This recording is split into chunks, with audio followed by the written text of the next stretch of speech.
Olá, amigos e amigas do terceiro período, como estão? Tudo bem? Vamos continuar aqui as nossas atividades remotas da disciplina de Direito Penal 2. Estamos praticamente no mesmo lugar da disciplina que estaríamos se tivéssemos seguido o curso normal das aulas presenciais. Acompanhe com o material, porque eu irei usar o material aqui como se a aula estivesse ocorrendo em sala de aula também. Então eu vou usar todo aquele nosso e-book que vocês acompanham a aula com ele para a gente dar prosseguimento à disciplina. Porque a gente vai falar hoje das penas chamadas penas restritivas de direito. Né? As penas, lembram lá do artigo 2, as penas podem ser privativas de liberdade ou restritivas de direito. Tem a de multa ainda, mas a de multa fica para um outro momento. Hoje, o nosso assunto são as penas restritivas de direitos. Né? E aí nós iremos começar fazendo aquela ressalva que vocês conseguem ver lá no próprio material. Né? As penas restritivas de direito, elas são penas autônomas, né? Que elas têm caráter meramente substitutivo. Não existe nenhum tipo penal que traga as penas restritivas de direito já como a modalidade punitiva a ser aplicada na sentença diretamente pelo juiz. Né? O juiz, portanto, não pode aplicar diretamente a pena restritiva de direito. Ele primeiro condena o réu na pena privativa de liberdade que o tipo especifica, seja de reclusão, seja de detenção, e em seguida ele substitui a pena privativa de liberdade por uma das penas restritivas de direito previstas na nossa legislação. Então, o caráter das penas, a natureza das penas restritivas de direito é a natureza de serem penas substitutivas. Elas não estão previstas autonomamente nos tipos penais. Elas estão previstas em um outro dispositivo legal da parte especial do Código Penal e o juiz, nas hipóteses em que for possível, e nós vamos ver isso também em uma aula específica do artigo 44, que é um artigo extenso na sua interpretação, nas hipóteses que ele estabelece, de substituição de quê? Da pena privativa de liberdade pela pena restritiva de direito. Então, primeiro ponto importante, não existem autonomamente as penas restritivas de direito. Elas não estão previstas nos tipos penais incriminadores. Lá naquilo que nós chamamos de preceito secundário, né? Lembram que toda norma penal incriminadora é formada por um preceito primário, onde está a descrição do tipo penal, da conduta vedada, e em seguida um preceito secundário, que é onde está a sanção, onde se estabelece a pena. Então, em nenhum tipo tem lá prevendo pagamento de cestas básicas ou prestação de serviço à comunidade. Em nenhum. Todos eles têm pena, reclusão ou detenção de 1 a 6 meses e ou multa. Mas nenhuma é prevista, nenhum tipo penal prevê as penas restritivas de direito. O juiz tem que aplicar a pena privativa, condenar a pena privativa de liberdade prevista no tipo e, em seguida, se for o caso, substituir pela pena restritiva de direito nos termos do artigo 44, que nós vamos ver a posteriori. Nós vamos ver em seguida desse nosso encontro de hoje, dessa nossa aula de hoje, desse nosso conteúdo da matéria de hoje. Então, como é que eu sei, professor, se não está no tipo penal, se não está lá na descrição típica do crime, como é que eu sei quais são as penas privativas de liberdade? Aí nós recorremos, mais uma vez, ao próprio dispositivo legal.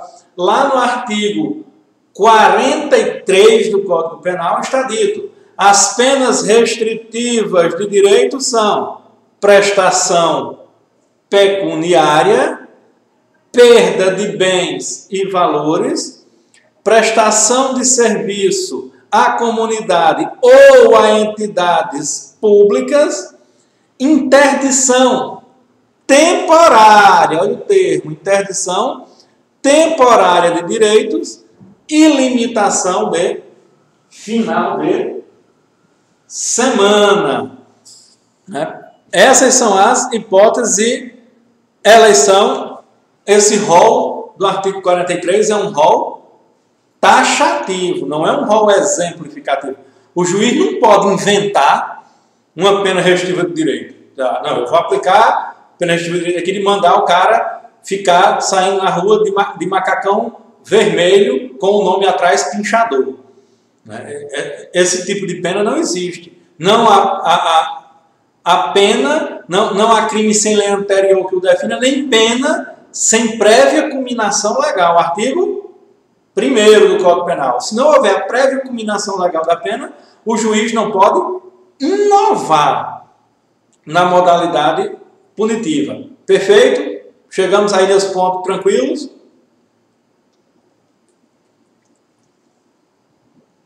Então, sendo taxativo, quando o juiz estiver diante dos casos em que seja possível substituir a pena privativa de liberdade pela pena restritiva de direito, ele irá, nos termos do artigo 44, escolher uma dessas modalidades que nós acabamos de ver aí no artigo 43 do Código Penal. E aí nós temos a especificação de cada uma delas.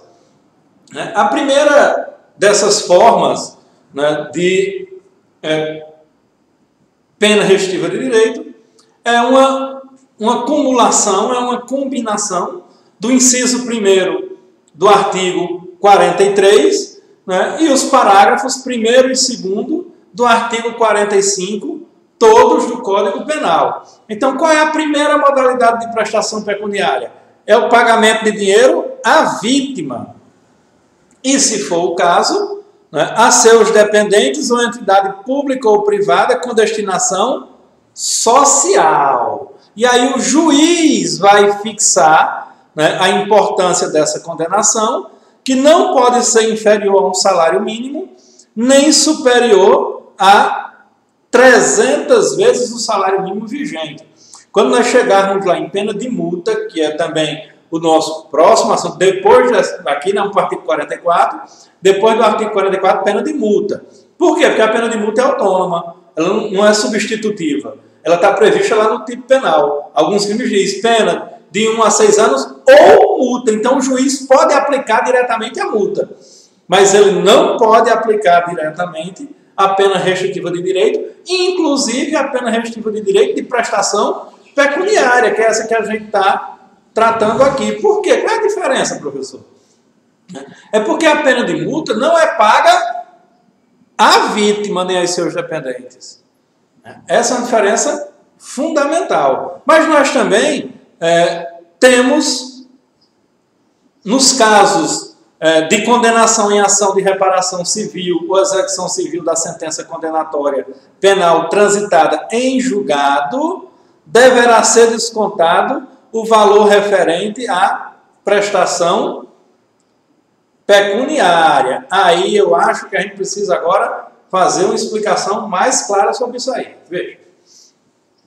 Existem os chamados efeitos civis da sentença. Crime de dano, por exemplo. O sujeito amassou o carro do outro numa briga. Ele pegou uma barra de ferro numa briga de bar e foi lá, em vez de bater no cara, foi lá e quebrou o carro dele.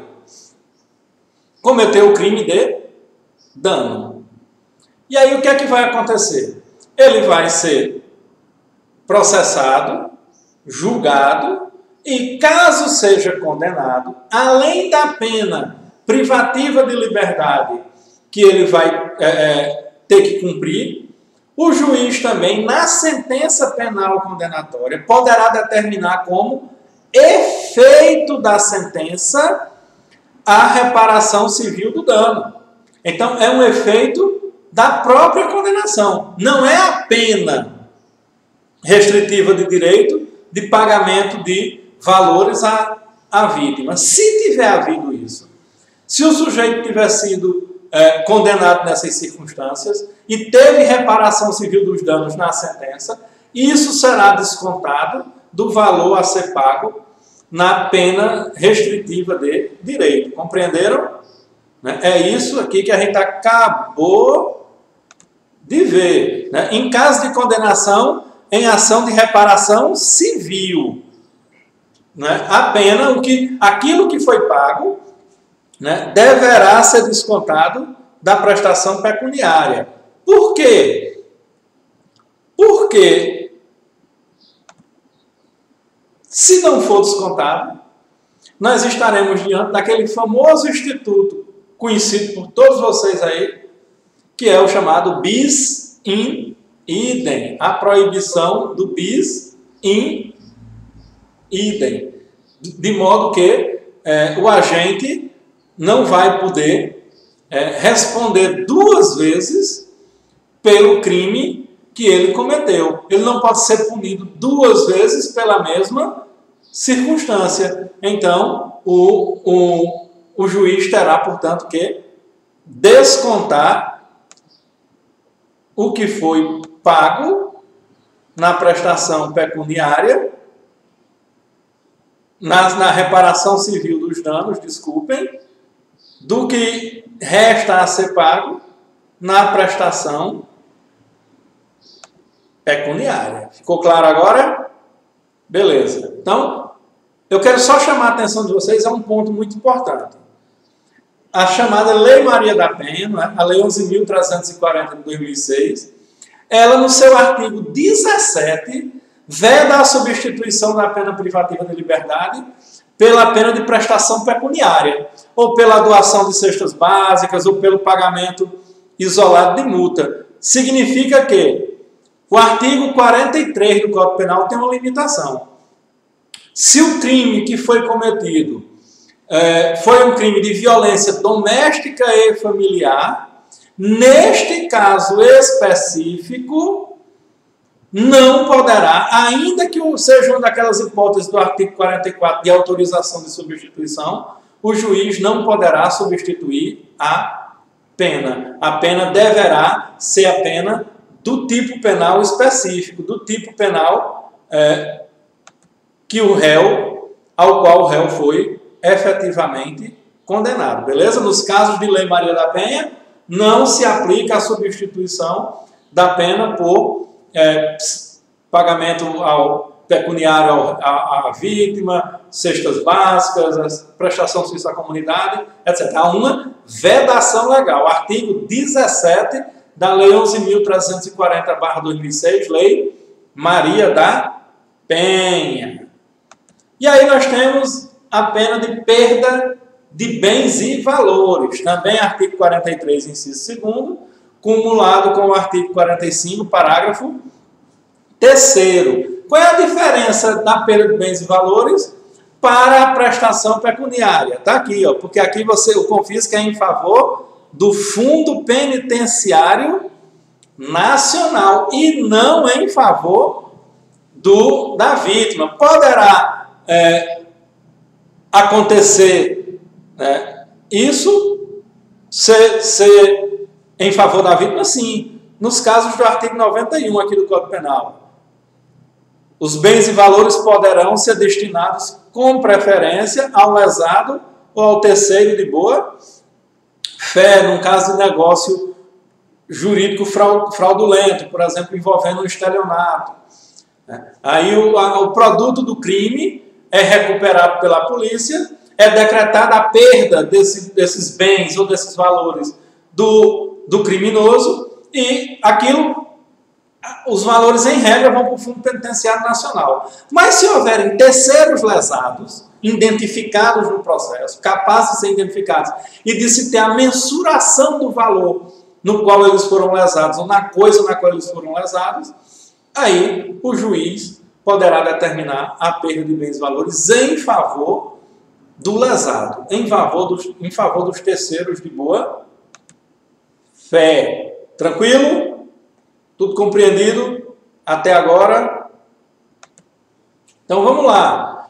O que é que a gente tem que ter atenção? Que eu não posso confundir essa perda de bens e valores do artigo 43 do Código Penal com a perda em favor da União do produto do crime, que é efeito da sentença do artigo 91.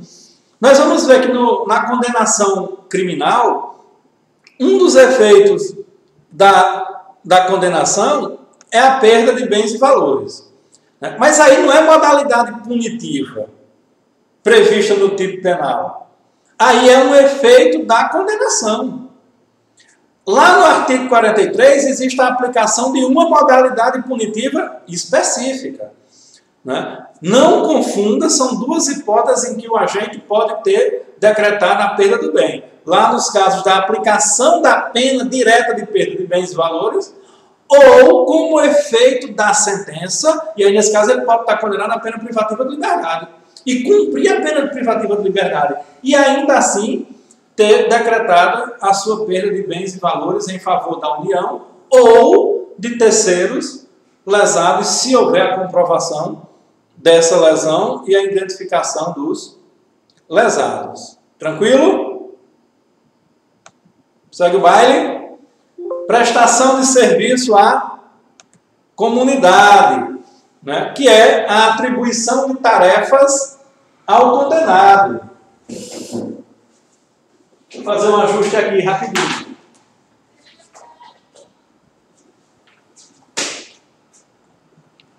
Pronto, estamos de volta. É a atribuição de tarefas gratuitas ao condenado. E aí, nesse caso, nós temos a especificação legal. O sujeito foi condenado lá por um crime que ele cometeu. O tamanho da pena e a condição pessoal dele, por exemplo, de não ser reincidente em crime doloso específico. Então, ele pode substituir a pena. Aí o juiz vai substituir. Ao invés de mandar pagar uma prestação pecuniária, ou ao invés de decretar a perda de bens e valores, o juiz estabelece que ele vai cumprir serviços de prestação à comunidade.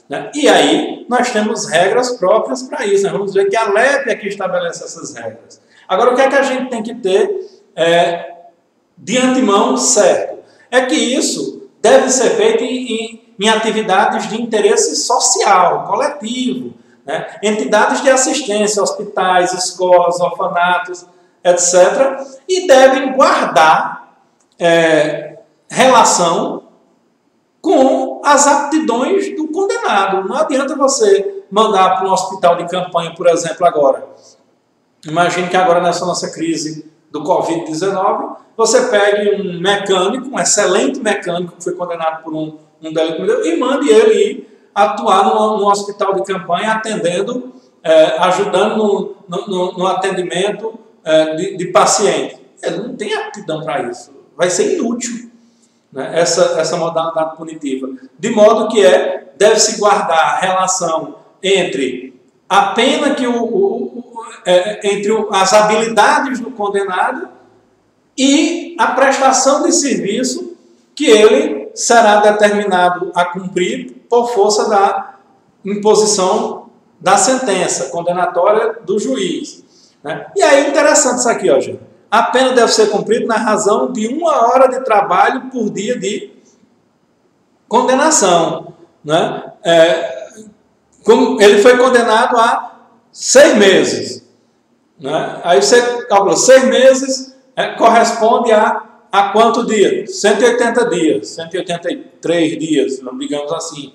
Então, ele vai ter que cumprir 180 horas na razão de 1 hora de trabalho por dia. Cada dia ele vai dar 1 hora de expediente até cumprir as 180 horas. A exceção a isso, nós temos a possibilidade de que o réu ele cumpra 2 horas por dia, ou seja, diminua pela metade o tempo de cumprimento da pena, se a condenação dele for superior a 1 ano. Se não for, ele tem que cumprir na base de 1 hora por dia. E como? As regras para isso estão lá na LEP. Artigo 149 da LEP. O juiz é que vai designar a entidade ou programa comunitário que já está cadastrado. Já tem o cadastro junto lá à vara criminal, ao Ministério Público, né? E o juiz vai, em seguida, fazer a intimação do condenado, né? Para que ele cumpra. Né? E, se for o caso, ele pode alterar a forma de execução, ajustando as novas modalidades. Né?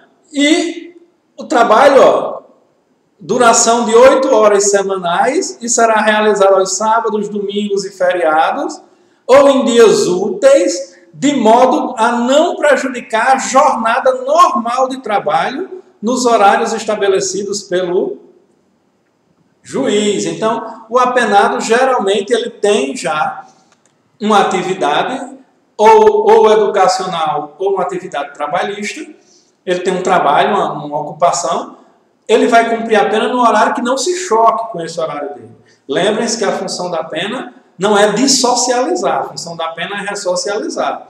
Então o juiz não pode aplicar uma pena que implique na perda de trabalho do cara, que a pena não vai estar cumprindo a missão dela, vai estar, pelo contrário, fazendo o oposto do que ela deveria fazer, o oposto daquilo que ela deveria realizar. Beleza? Tranquilo até aí? Então vamos aqui. A pena de interdição temporária de direito. Por que é que eu frisei lá e friso aqui de novo? Por que é temporária? Porque nenhuma pena pode ter caráter perpétuo. Lembram disso? Lembram que quando a gente foi estudar lá a introdução da teoria da pena, nós vimos que a Constituição veda as penas de caráter perpétuo? Então veja. Se eu não posso ter uma pena privativa de liberdade de caráter perpétuo, eu também não posso ter uma pena restritiva de direito de caráter perpétuo, né? De modo que a interdição é temporária.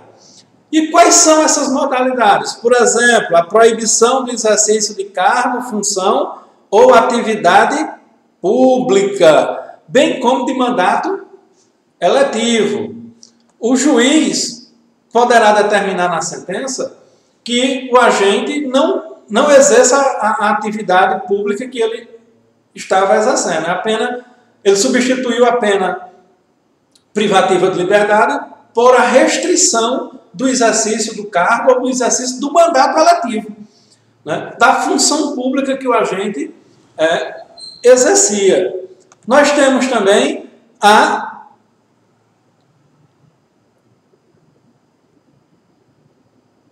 suspensão de autorização ou de habilitação para dirigir, aplicadas aos crimes culposos de trânsito, né, que estão previstos lá no artigo 57 do Código Penal. E a proibição do exercício de profissão, atividade ou ofício que dependam de habilitação especial, de licença ou de autorização do poder público. Em todos esses casos, né, o juiz pode trocar, ou seja, pode substituir a pena privativa de liberdade por uma pena de interdição temporária de direito. Direito, por exemplo, o motorista de ônibus, né, que cometeu um homicídio culposo no trânsito. O juiz pode aplicar a pena, cometeu uma lesão corporal culposa no trânsito. Se ele cometeu um homicídio, não vai ser hipótese de substituição para essa modalidade.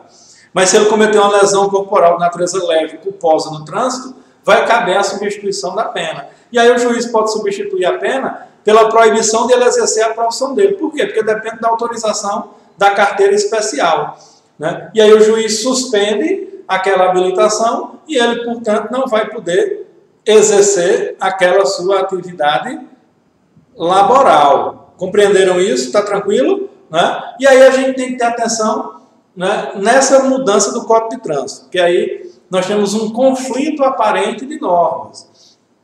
O nosso Código de Trânsito, a mudança, né, no nosso Código de Trânsito trouxe, né, uma nova perspectiva para os crimes de homicídio e lesões corporais culposas.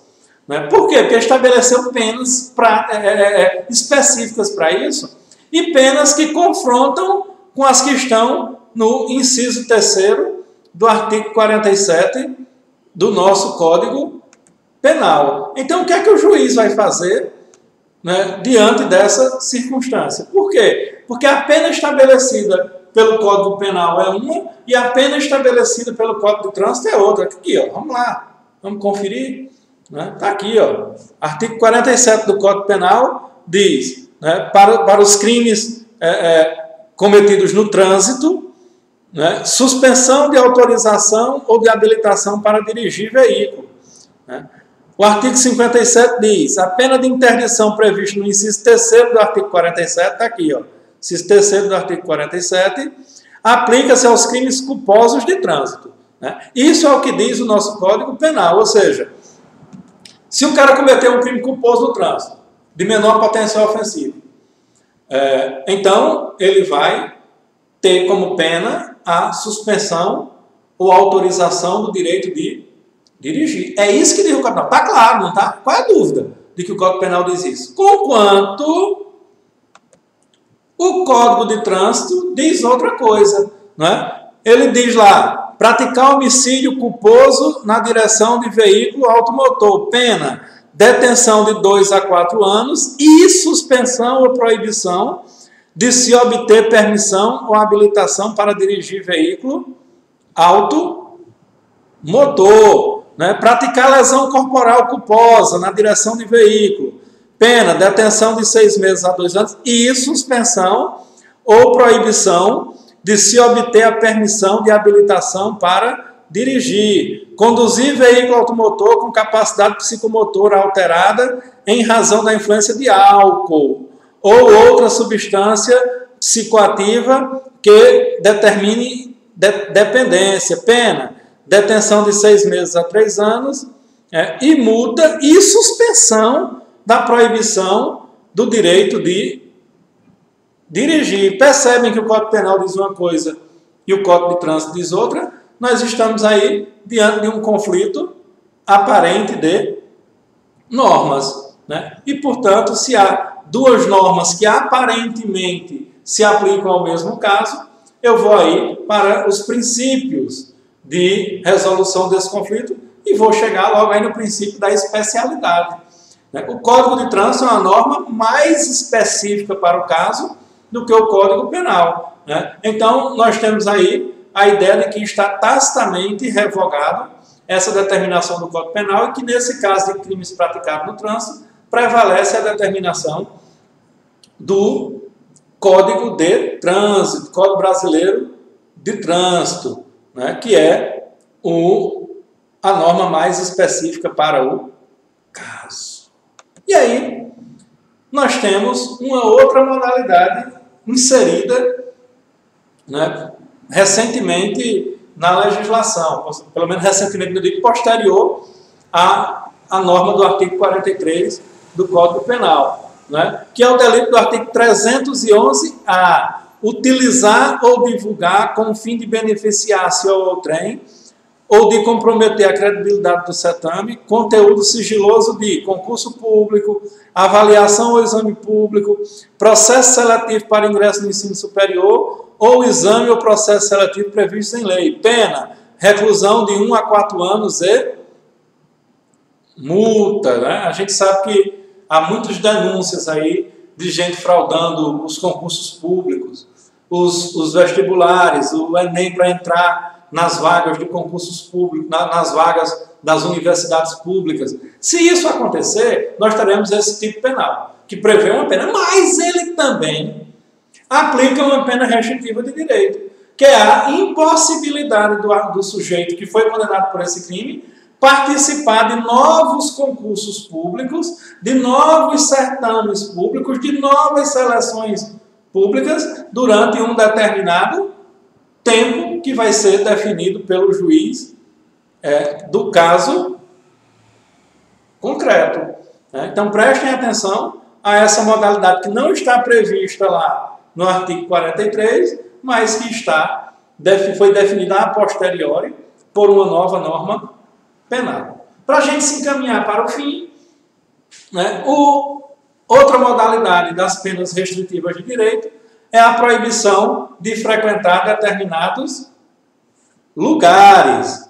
Né? Nesse caso, né, o juiz deverá analisar o tipo de crime que foi cometido, e aplicar a pena correspondente à natureza do crime e ao contexto fático do crime. Por exemplo, os indivíduos que promovem dano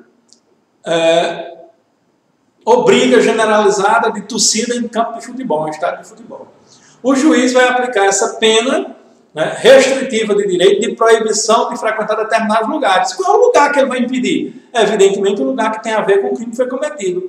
Ele vai impedir aquelas pessoas condenadas por esse delito de frequentarem estádios de futebol por um determinado tempo, determinando, inclusive, que na hora do jogo do seu time, ele compareça à vara do juizado especial criminal para assinar o livro de presença. Na hora do jogo, ele tem que ir lá e comparecer para garantir que ele não está presente lá no jogo. Já que o Estado, gente, evidentemente não tem capacidade o Estado não tem possibilidade nem capacidade de fiscalizar todos os casos. O Estado não há agente suficiente para isso.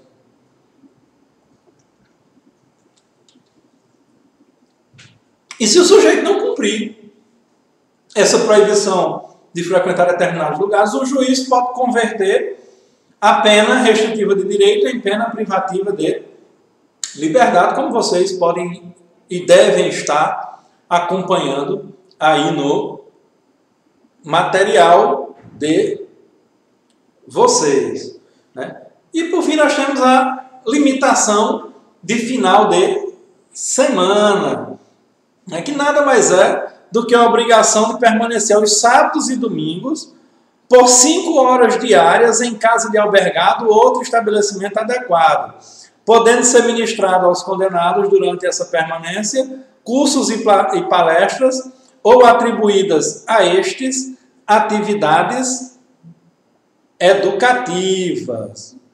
Veja, a gente volta aí àquela questão que a gente já discutiu em sala de aula sobre o chamado regime aberto. O regime aberto também era para ser cumprido em casa de albergado. Mas cadê a casa de albergado? Não tem.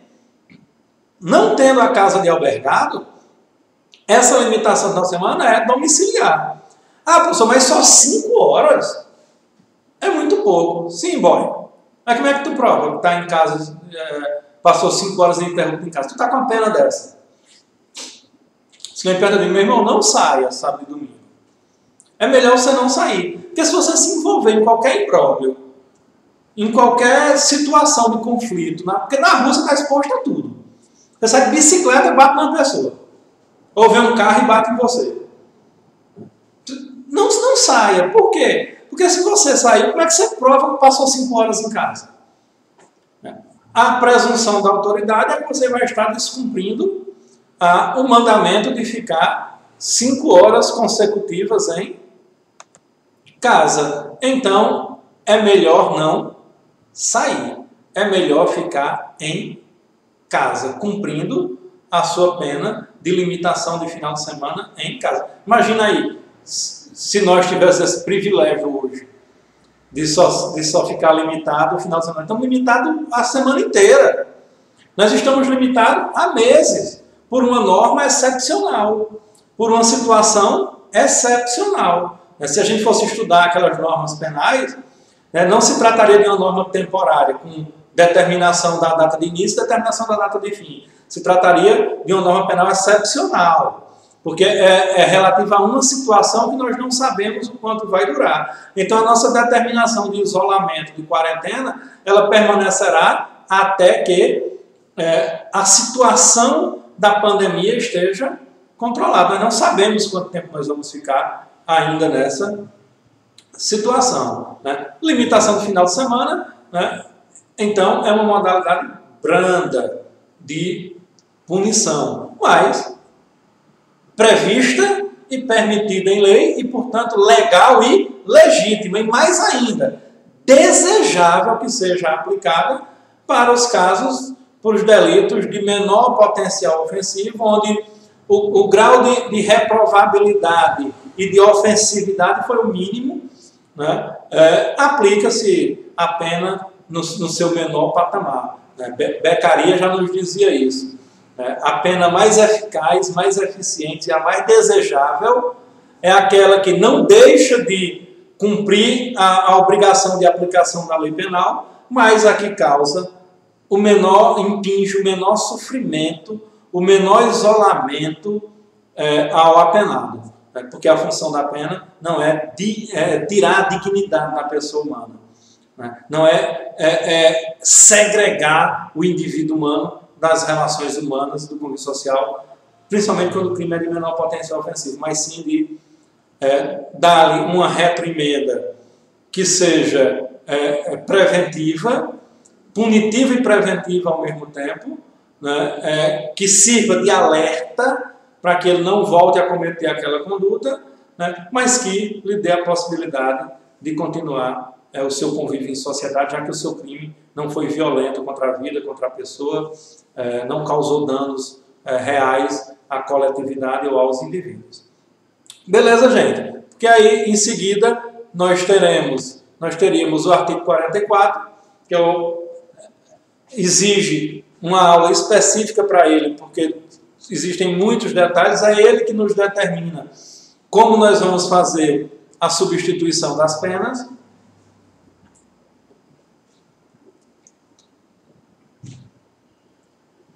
E aí eu retorno com essa aula do artigo 44 do Código Penal para que a gente dê prosseguimento ao assunto e conclua toda a matéria prevista na nossa ementa da disciplina, seja por aqui, seja presencialmente. Se voltarmos presencialmente no próximo mês, que é o que todos nós desejamos, é o que todos nós queremos, prosseguimos de onde paramos aqui. Se não, continuamos trabalhando o conteúdo por aqui. Vocês têm a liberdade e a possibilidade de colocar as questões lá na sala de aula virtual para que eu vá respondendo essas questões e a gente vá dialogando sobre a disciplina. Tá ok, gente? Forte abraço para todo mundo e fiquem à vontade para fazer os questionamentos na nossa sala de aula virtual, que no momento oportuno, quando houver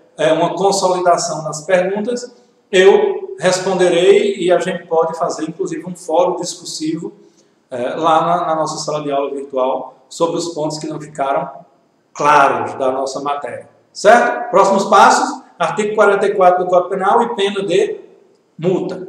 Combinado? Forte abraço para todo mundo. Bom final de semana a todos em casa. Tchau.